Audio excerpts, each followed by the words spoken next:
reading today's gospel is better if we keep in mind what comes before it. When I first read this gospel, I was like, what?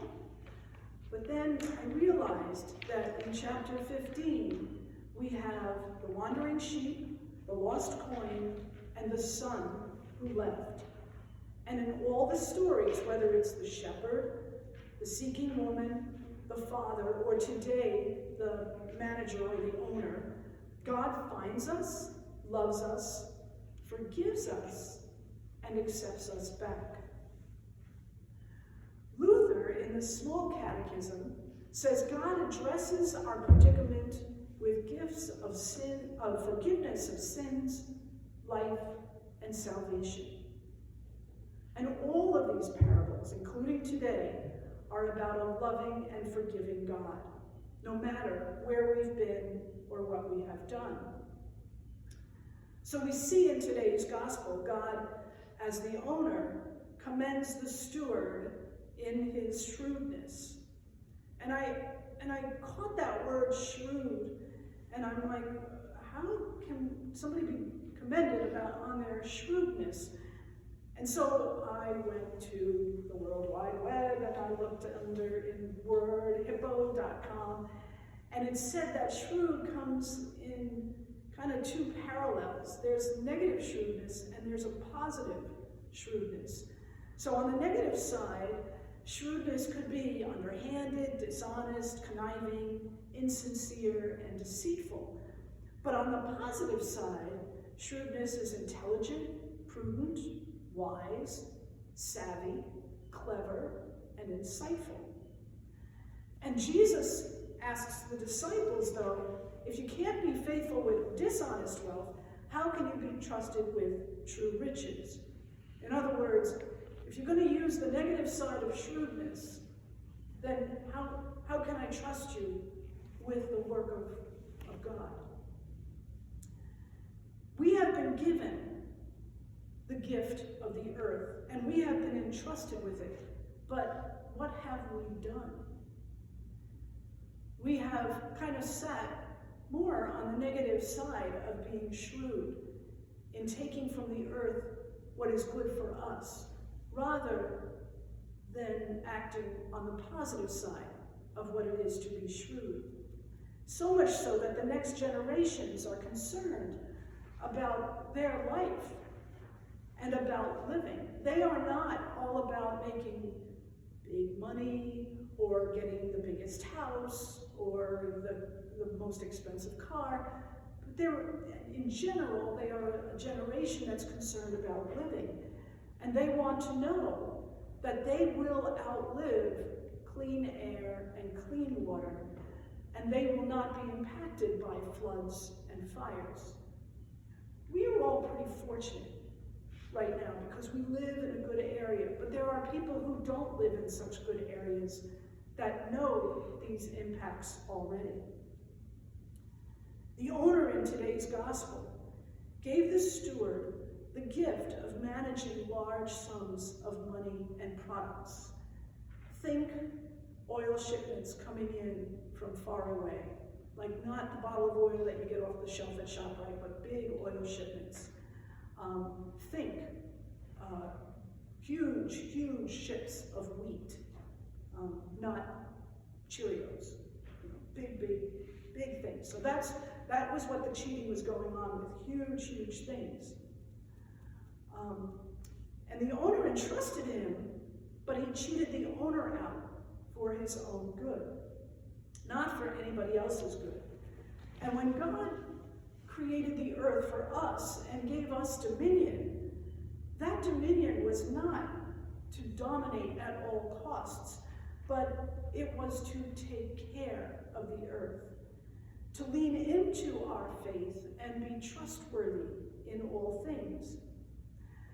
The Lutheran statement on the environment says that sin and captivity, which manifest in threats to the environment, are not the last word. So what is the last word? We have something to do with that last word, because today Jesus invites us to be part of that last word.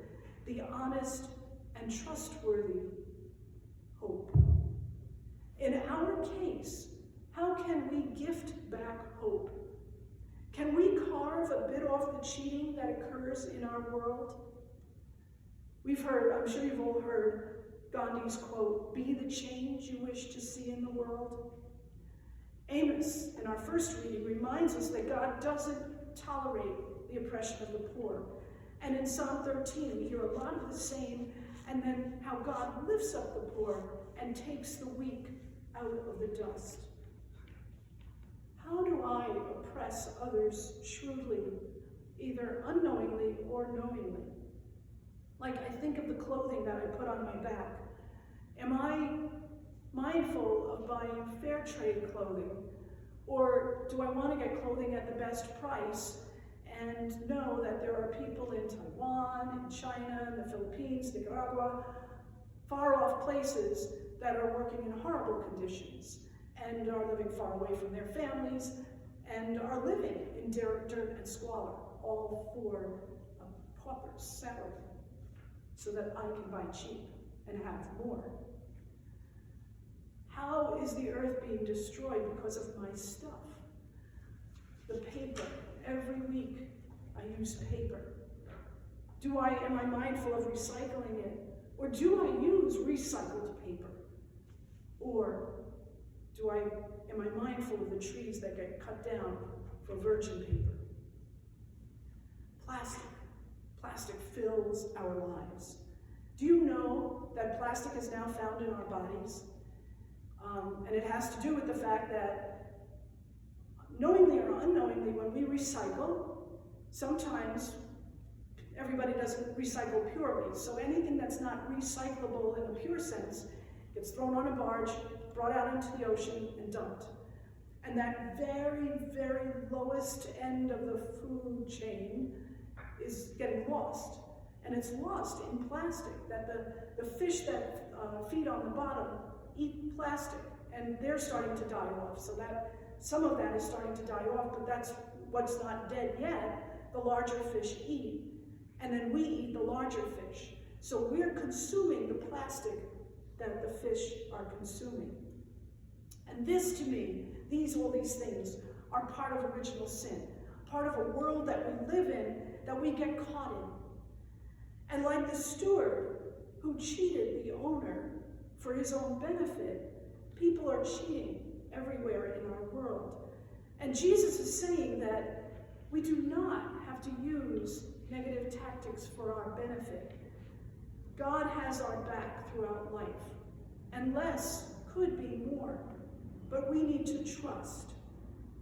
And if we fall short, God's ready to forgive, no matter what.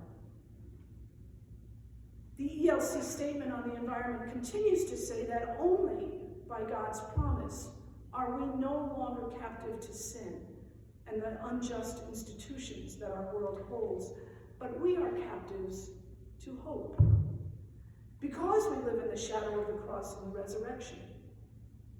So captured by hope, how can we be? Favored by a God who forgives over and over, who can we be? A community of faith, what can we be? I would like to invite each of us to do one thing to pivot a little bit more towards being environmental. Not something big, not a lot, one thing. So I'm going to throw out some ideas. You probably have more. Share them with each other, whatever works. One of my ideas is to pray, because prayer changes us. It helps us to call to mind what are issues, and then it calls God to be part of that calling to mind. And God changes us. Another thing is when you have to do errands, the beginning of the week or the beginning of the day, think about all the places that you have to go and try to take the car out once and shop in all those places once, rather than going back and forth and back and forth. A third possibility, stay within the speed limit, which is murder for me. I tend to drive too fast, too much. But that's something I can do to use less gas. Bottled water. Now, Sometimes we have to use bottled water if it's a big community, and especially with COVID and everything. But if you have the opportunity to have your bottle, use that. Walk around or sit and enjoy God's creation. Make your next purchase fair trade. Just one purchase. It doesn't have to be a lot. Possibly when purchasing vegetables at the grocery store, stop taking all the plastic bags, but bring plastic from home to put your vegetables in if you feel the need for that. As we move into winter, if you put on the heat, lower it 1 degree. Or, if we have a hot day coming and you're going to put on the air conditioning, try raising it 1 degree. All these things are little things, but they all add up. Sin and captivity, manifest in threats to the environment, are not the last word. Hope is. Captured by hope, we work with God to renew the face of the earth.